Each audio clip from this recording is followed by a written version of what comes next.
Magandang araw muli sa ating lahat mga katambay, at ito na nga, dumating na ang ating gagawa ng roofing. Bali ngayong araw ay sinusukat na ho kung ilan ang magagamit nating mga pantrases at saka mga yero.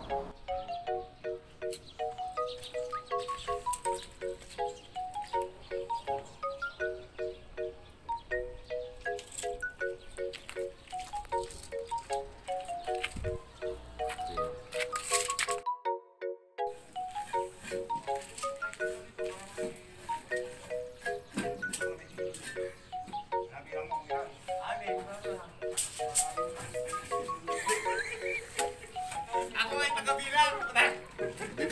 Ano yung panonoorin mo? Kasi sa labas, dito madali dito sa labas. Dire-diretso lang tayo. Pare, bubunggo tayo doon.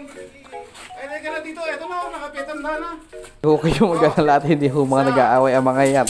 Kanya lang ho talaga mag-usap yan at talaga magkaibigan ho yan. Kasan ko na. Tatlo. Eto, bato. Apat. At dito naman ho sa ating first floor ay sinisimulan na rin nilang ikabit ang ating magiging main door. Ito yung magiging pintuan nating yayamanin.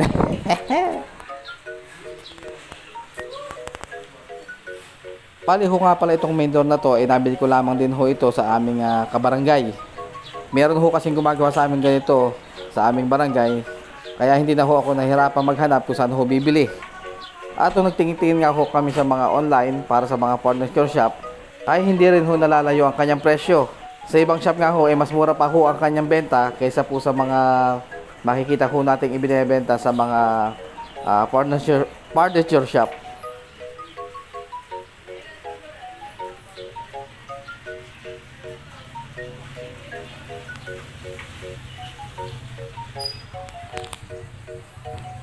Medyo may kahirapan nga lang din ho kasing ikabit dahil nga ho mabigat. At syempre pagka ho maganda ang ating main door, dapat maganda rin ho ang ating magiging doorknob. Pero syempre bibili ho tayo maganda, pero hindi naman ho ganun kamamahalin. Kaya-kaya lamang ho ng budget. Totoo ho yan, inag-check din ho ako tungkol sa mga smart lock. At talagang hindi ho nakakayanin dahil pinakamababa ho siguro 10,000 hanggang 100,000 ang presyuhan. Diyos ko. Abay, lock pa lang ng pito makakabili ka na ng NMAX.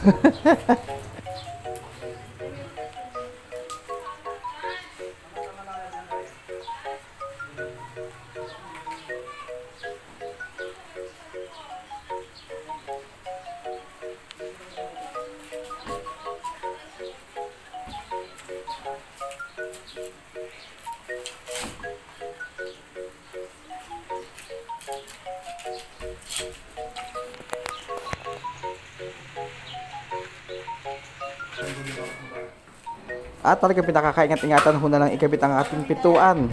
Dahil pangit nga daw ho pagka ito ay nagasgasan. Sayang naman daw at kaganda-ganda at puro gasgas ang abutin.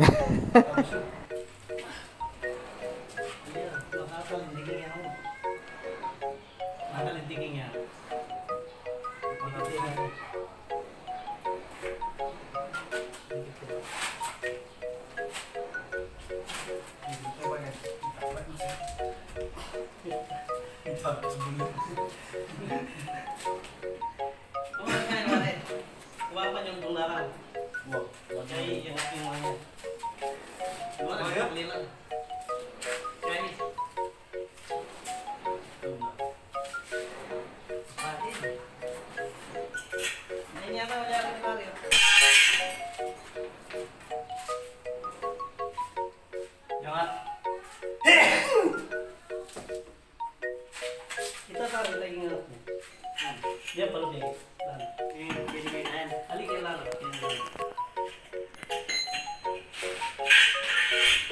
Cari benda saya ya. Terus mau dibawa ke misalnya dia.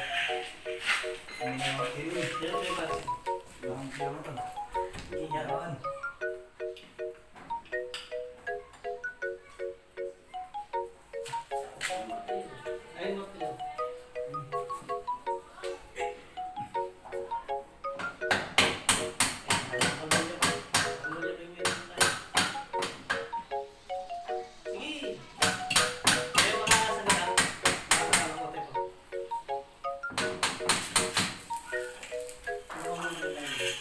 At ang masasabi ko lamang din ho sa ating mga gumagawa ng ating o nagkakabit ng ating pinto ay napakaswerte ho rin natin.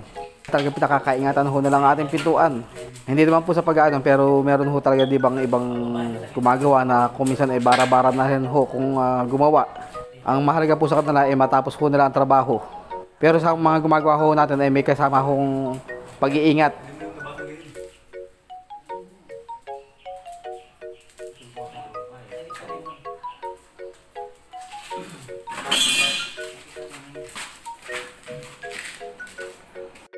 At dito naman po sa ating hagdan, ito ho yung magiging bintana ho natin dito sa may hagdan. At nalagyan na rin ho ng kantuhan. Bali yan ho, kasama ho yan sa lalagyan o sa kontrata ng magkakabit po ng ating salamin.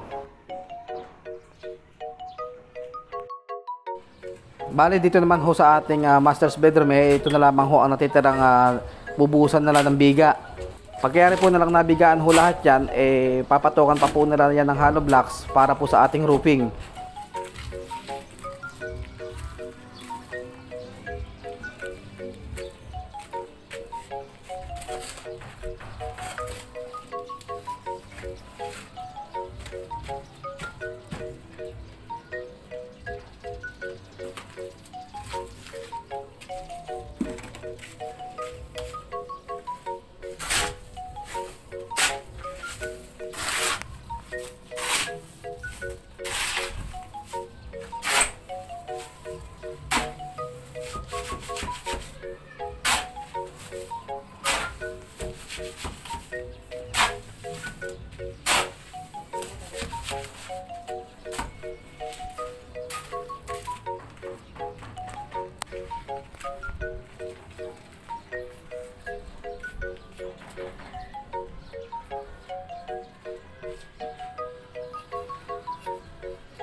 Dito nga po ay ginagamitan nila ito ng bakal at sinisiksik ng kaunti pa ang ating buhos at dire-diretso itong mga bakal na nakausli na para sa ating gagamiting roofing.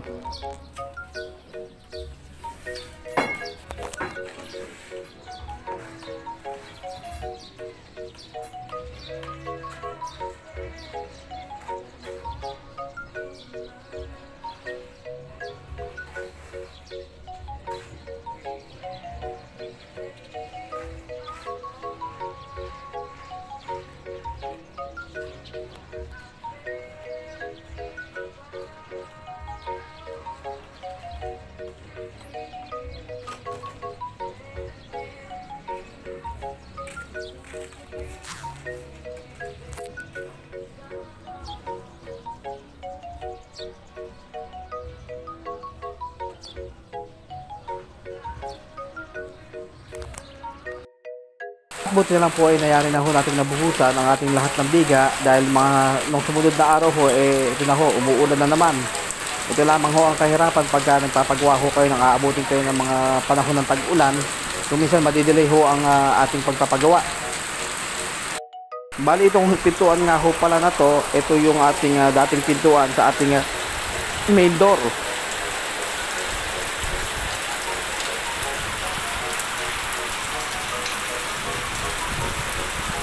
At dahil nagpuputik na nga ho sa ating harapan ay nakiusap o pinakiusapan ni Mrs. itong aming pamangkin at mga kaibigan ho ng aking anak na kung pwede na lang patagin ito o ikalat yung lupa dito sa harapan ng bahay dahil ho mahirap ang lumakad.